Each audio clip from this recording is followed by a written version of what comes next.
Hello Nevada County, it's your friendly neighborhood political correspondent. Today, in preparation for the November election, we're going to focus on the Nevada Joint Union High School District Board, for which there are 3 open seats. Rather than focus on the candidates though, let's learn more about the board itself. What it does, or at least should do, what it doesn't, or at least shouldn't do, and what it takes to be an effective board member.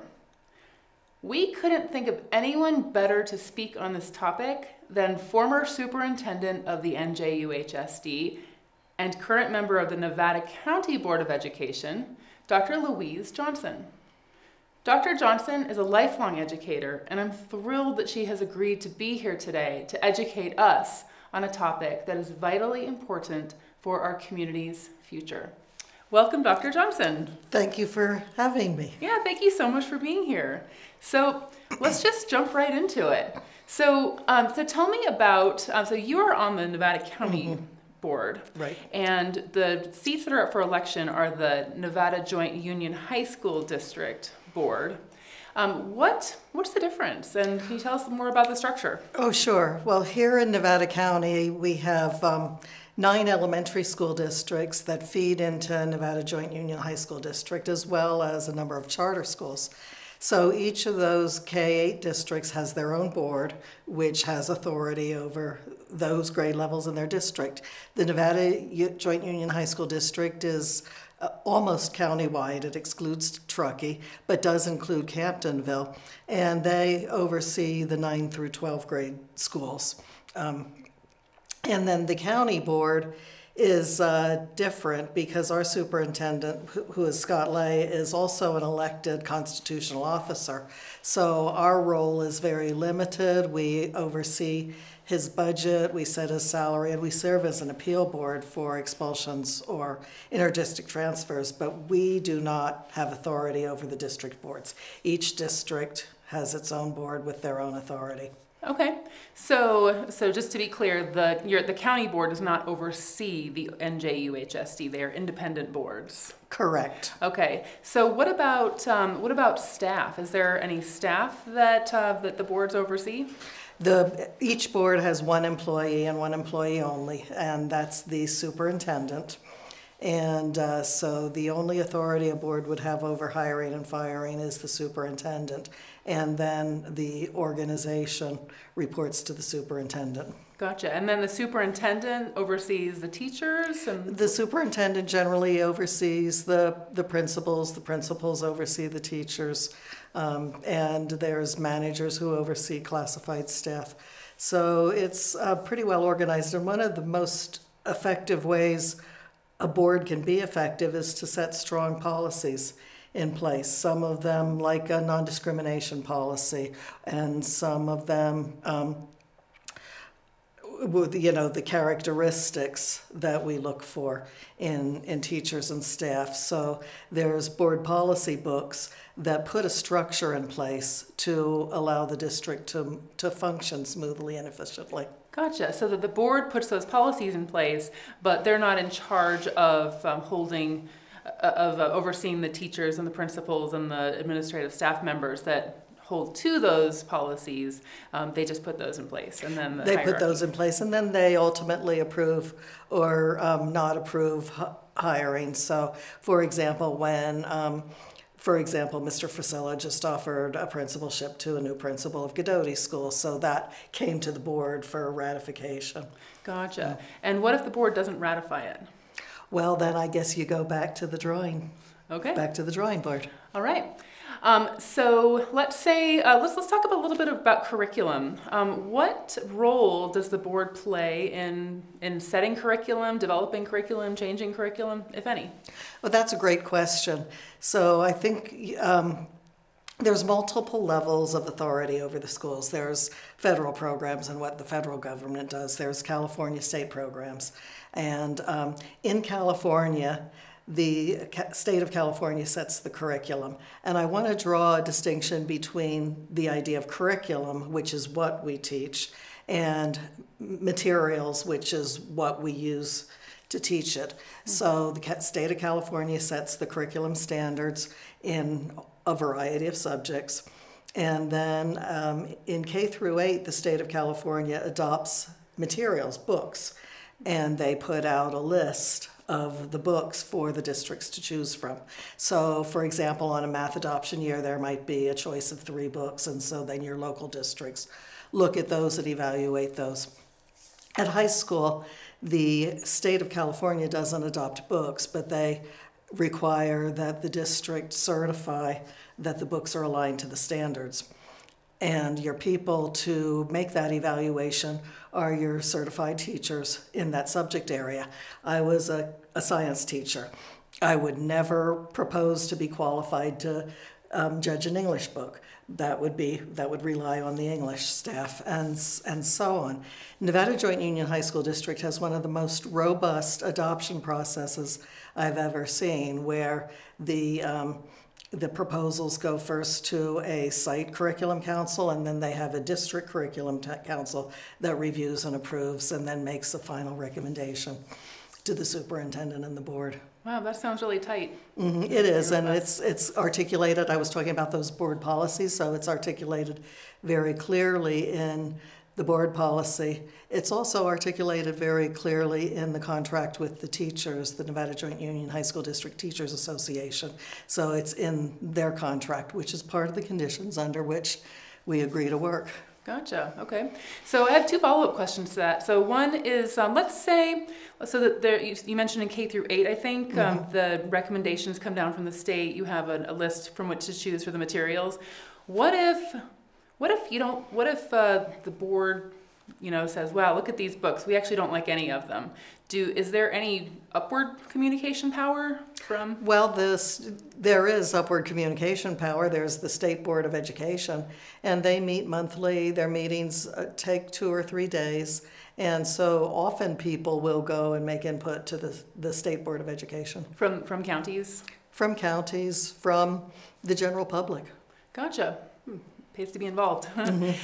So what if you are a community member who does not agree with any curriculum changes that are made? What recourse do you have in front of the board, the NJUHSD, to express your opinion and perhaps to affect change?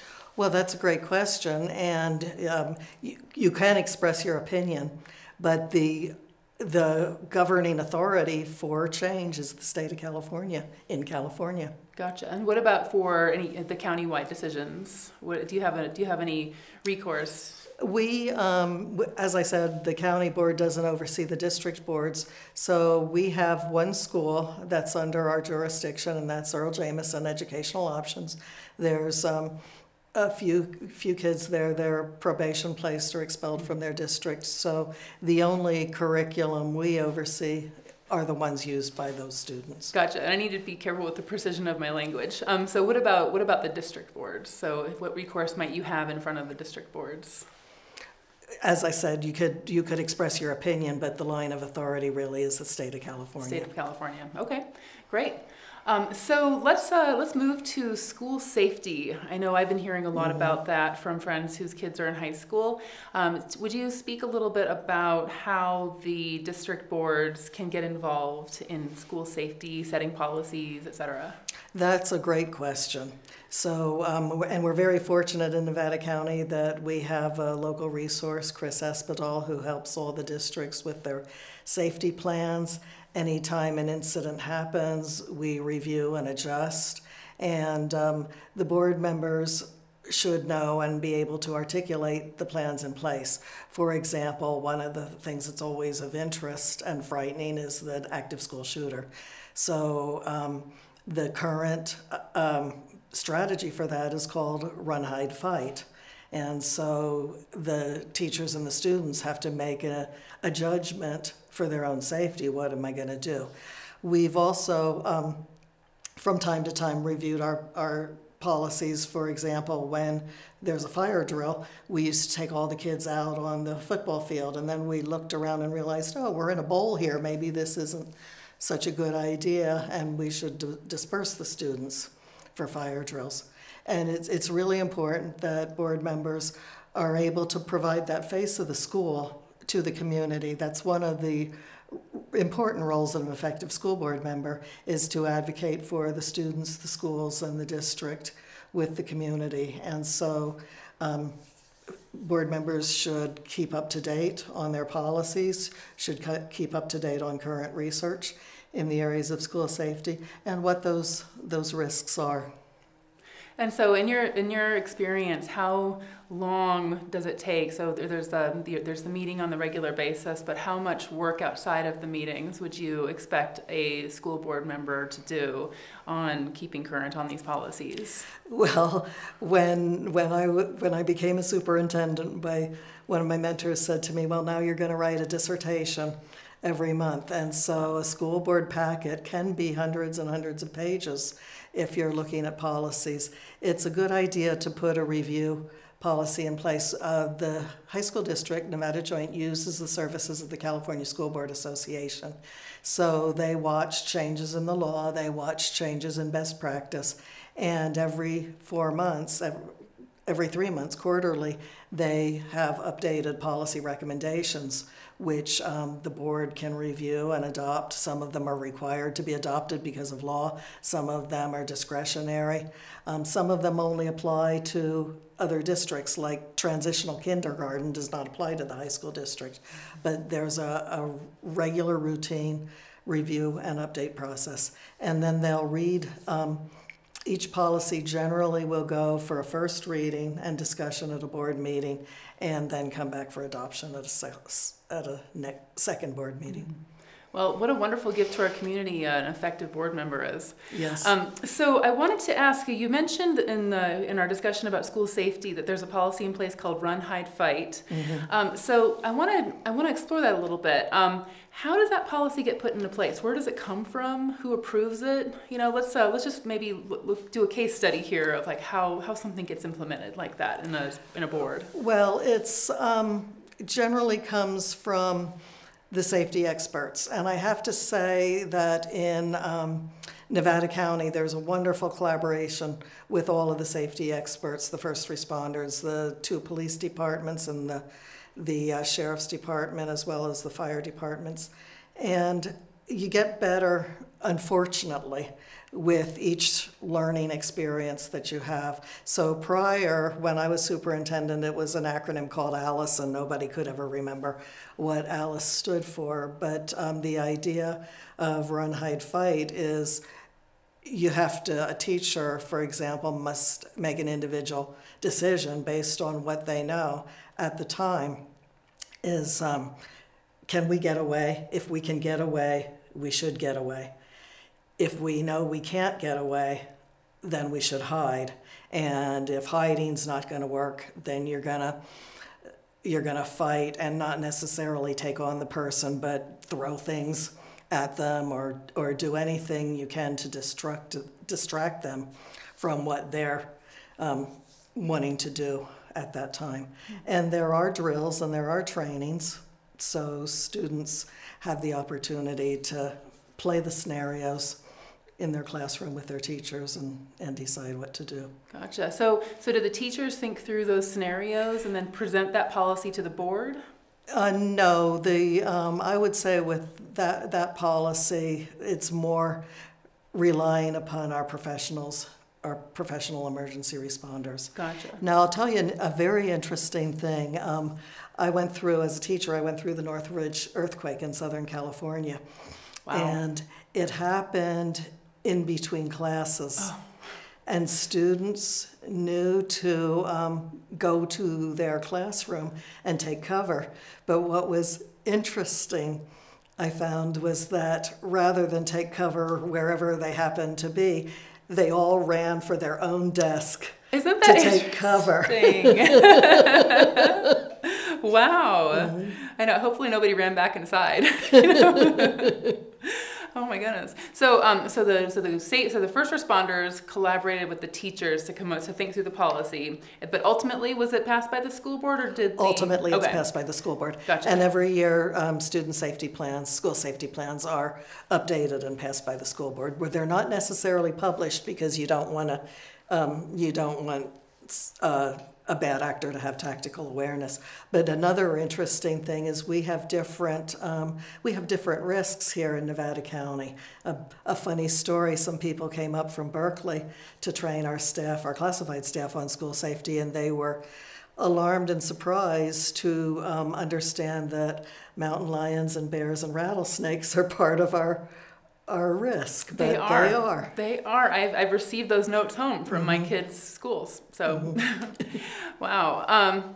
So I know that I've seen before advertisements for school safety presentations, which I'm sure are given by our school safety community, meant to solicit parent input into those in order for the board to, invite community feedback, right? Are those safety sessions, how often are they held, and are they well attended? They're held once a year. And it was very unfortunate because we just had them, one at Bear River and one at Nevada Union. And except for school staff, they were not well attended by parents and the public. And that's a disappointment because there were people who took their time away, especially during the mosquito fire. There were people from fire who took their time away to be there. So it was very recent, the last one. Very recent. Yeah, that is unfortunate because I've heard a lot of people express concern about school safety, and it seems like if they have these opportunities, be good. So it does take a community, to make these things happen. So looking at last year, the NJUHSD, I know there were some pretty hot board meetings, and a word that I kept hearing, or an acronym I kept hearing, was LCAP. And, being as a part of a school myself, a K-8 school a while back, I have an idea of what that means, but I'm wondering if you could explain what that means, especially in terms of the NJUHSD and why it was such a hot button issue. So the LCAP stands for Local Control Accountability Plan. And it came to be a number of years ago under Governor Jerry Brown. The state of California changed up how it funds schools. So schools get a base amount of funding per student, and then they get another level of funding for students who fall into categories like English learners, children of poverty measured by free and reduced price lunch, foster youth. And so then there's an add-on, and what the LCAP process involves is how are you going to spend your money for the good of the students, and especially for the good of those targeted groups of students. One of the important standards, or one of the important things that we work towards as educators, is giving students a leg up who need it. And the word for that has been equity, where equity is an opportunity for different students to have different interventions and services to help them achieve at high levels. And that word, for reasons I really don't understand, has become a buzzword, and people are against equity. And I'm having trouble understanding why. I was having a conversation with someone about that, and we were talking about the concept of equal opportunity versus equal outcome. And I mentioned to him that I have a son, and he's brilliant, highly mathematically gifted. His job is I make Alexa smarter with his team. But he is dyslexic, and he didn't read until he was in 4th grade, and he can't spell his way out of a paper bag. And when he was in 6th grade, his teacher said to him, "You're too smart for this, so from now on you never turn in anything that hasn't been run through spell check and read by 2 people who are not you." In my view, that's an equity thing. It's a way for a teacher to take a student where he or she is and give them that support to do better and fulfill their potential. But equity is a controversial word right now in our culture. So that's why the LCAP became controversial. Okay, interesting. Yeah, and I know that at our school, there are several students with ILPs, individualized learning plans, and that seems to me to be an equity-driven tool as well. Yes. And so it sounds like that's kind of like a very situational ILP, what happened with your son maybe. Yeah. Okay. Great. Thank you for explaining that. Let's think about Election Day. A voter is going to go to the booth and look at these candidates and think, which one of these candidates is going to represent me the best? Tell me a little bit about that representational relationship between a board member and constituents, ideally. How can that voter in Nevada County ensure through their vote that their voice is heard on the NJUHSD board? Well, I think to be a good voter, you have to read the statements, do your research, understand the candidates, go to candidate forums. It's unfortunate that they're not having any candidate forums for the Nevada Joint Union High School District election. Yeah, I know that there were some that couldn't make it. Yes.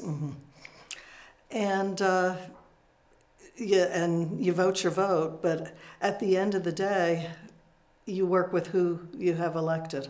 And I think that a good board member is going to be open to listening to all of the voices, not necessarily those that they agree with or disagree with. And that's especially important in a community, in a small community like ours, that we have the opportunity to listen and to understand each other's points of view. Yeah. So have you seen any exemplary board members in the past utilize any tools for listening? Maybe newsletters, a special email address set up, or anything of that sort where they get the feedback from their constituents? Well, they all have an email through the district as a board member, and you can reach any of them there. Very often people will communicate to all 5 board members because in the case of Nevada Joint Union High School District, they come from trustee areas. But when they're sitting at that board table, what I would hope that would be understood is we all represent all of the students, and the students are our focus no matter where they come from. And so it's very common for folks to write the same note to all board members and to the superintendent. Gotcha. Okay, thank you. They also can make appointments with the superintendent to discuss concerns or issues, and I think it's important to allow that voice to be heard. Definitely. Okay, so in addition to, so board members go through lots of trainings, which I understand. In addition to the standard required ethics training and the Brown Act training, because that board is subject to the Brown Act, I know that last year's board had to do a special legal training in response to a grievance that the teachers union filed. So I know that if there's a rift between board members and teachers, how can they, if there is a rift and that exists, how can they avoid a grievance? How can they be assertive while also being collaborative and not antagonistic toward teachers? That's a great question.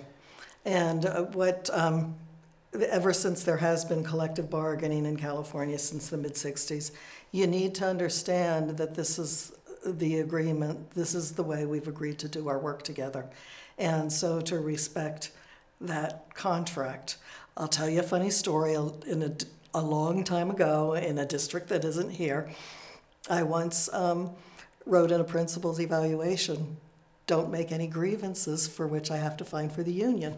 Wow. And he took it to heart and he decided, okay, I'm going to follow the contract. And that wasn't an issue anymore. So yeah, to not have a grievance, you read your collective bargaining agreement, you understand it, and you abide by it. Gotcha. Okay.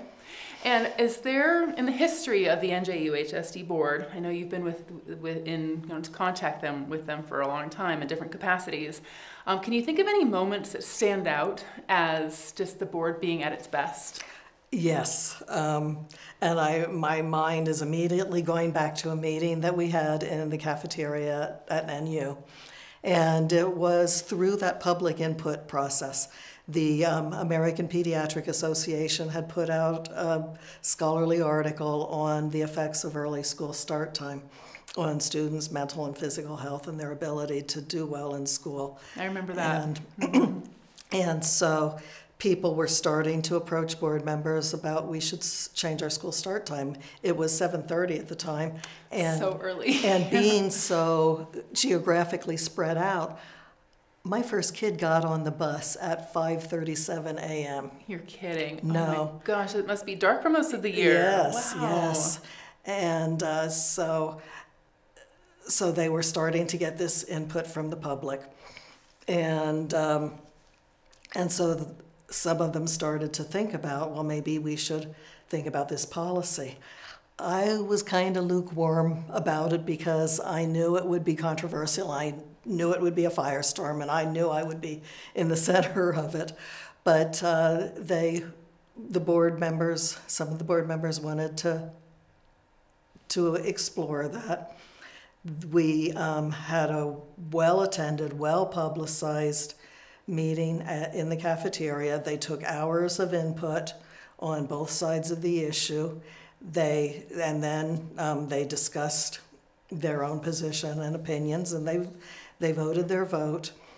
And it was not a unanimous vote. I can't remember if it was 3-2 or 4-1, but they adopted a later start time. I had asked them for a year to work out the logistics, which they granted. So then I got to go to my unions because that's a change in working conditions. So you have to come to the bargaining table and bargain that. We knew that it would affect some of the feeder districts because we shared buses, but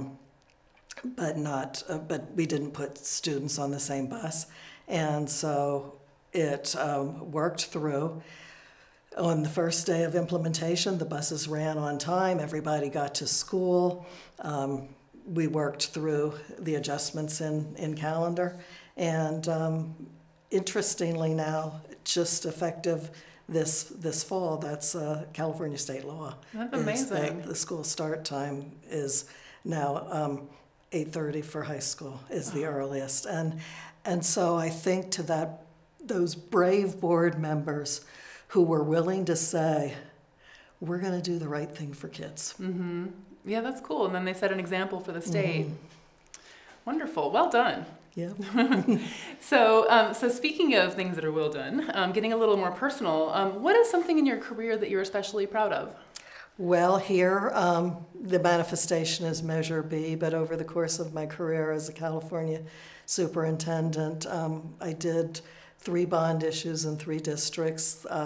In Canocti Unified, we built 5 brand new school libraries. Libraries are something that are very special to me, and did some modernization. In the Ripon Unified School District, it was, they had whole schools that were 1980s portable classrooms, and we were able to, whole schools, and we were able to get rid of the 1980s portable classrooms and build real schools.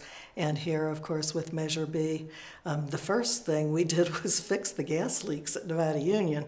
And now if you look at our career technical education facilities in the ag department, or the new culinary arts program at Nevada Union, and right now they're under construction for redoing the band and choir room at NU. So the opportunity to have built new things, built nice facilities for students over the course of my career, I'm very happy about. That's awesome. What a legacy. And it's there, it's concrete, it's there. Very cool. Well, thank you. Mm-hmm. So if you'd like to peruse more information about the Nevada Joint Union High School District, visit njuhsd.com. And that wraps my interview with Dr. Louise Johnson. And if you have any feedback on this piece, if you have any in any of the issues that we discussed, please email me at ncnpolitics@gmail.com. Anything for Louise, I will pass along for her. It has been my privilege to be with you today. Thank you so much. And remember, when it comes to politics, if you're not at the table, you might be on the menu. Thank you, Dr. Johnson, and thank you for staying informed, Nevada County. I'll see you next month with another special guest.